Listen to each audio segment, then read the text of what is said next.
આ રીતે આપણે શોધવાનું છે. હવે કઈ રીતે કર્યું એકવાર રિવિઝન પાછું સમજાવી દઉં છું. જે રકમ આપણને વર્ગમૂળ શોધવા માટે કીધેલી હોય એનું આપણે જે વર્ગમૂળના અંદર જે આંકડો છે, એ આંકડાના જેટલું આપણે માપ શું લેશું? એબી નું લેશું. એટલા માપનો એબી લેશું. એબી થી પછી બીસી નું માપ કેટલું? 1 બરાબર. થાય એટલે પછી એસી ના વચ્ચેનું બિંદુ શોધવાનું છે. એસી ના વચ્ચેનું બિંદુ શોધવા માટે આપણે શું કર્યું? તે પરિકરની મદદથી આને કેન્દ્ર લો, અડધાથી વધારે માપનો ચાપ લઈને ઉપર ચાપ આપો, નીચે ચાપ આપો.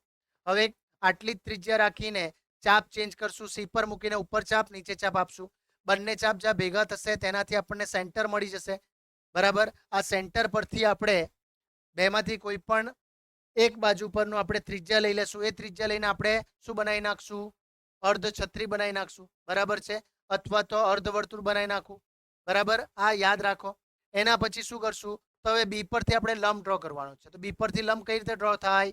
તો આપણે પરિકરની મદદથી પહેલા અર્ધ ચાપ ડ્રો કર્યો. ચાપ જે સંખ્યા રેખા પર ટચ થાય છે તેને કેન્દ્ર લઈને એટલો જ ચાપ રાખીને પાછો ચાપ આપશું તો એ 60 નો ખૂણો બનાવશે. એ છેદેલા ખૂણામાં પાછો ચાપ આપશું તો 120 નો ખૂણો થશે.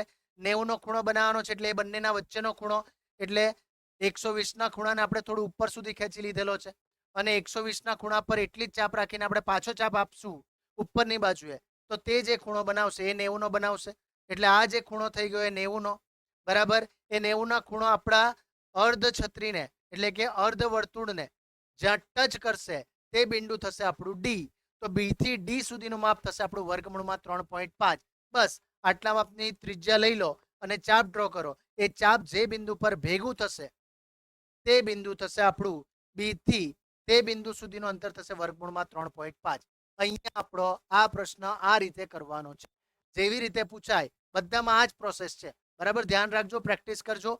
નહીં સમજમાં આ વિડીયોને પાછો રિવાઇન્ડ કરીને રિપીટ કરીને જોજો. બરાબર.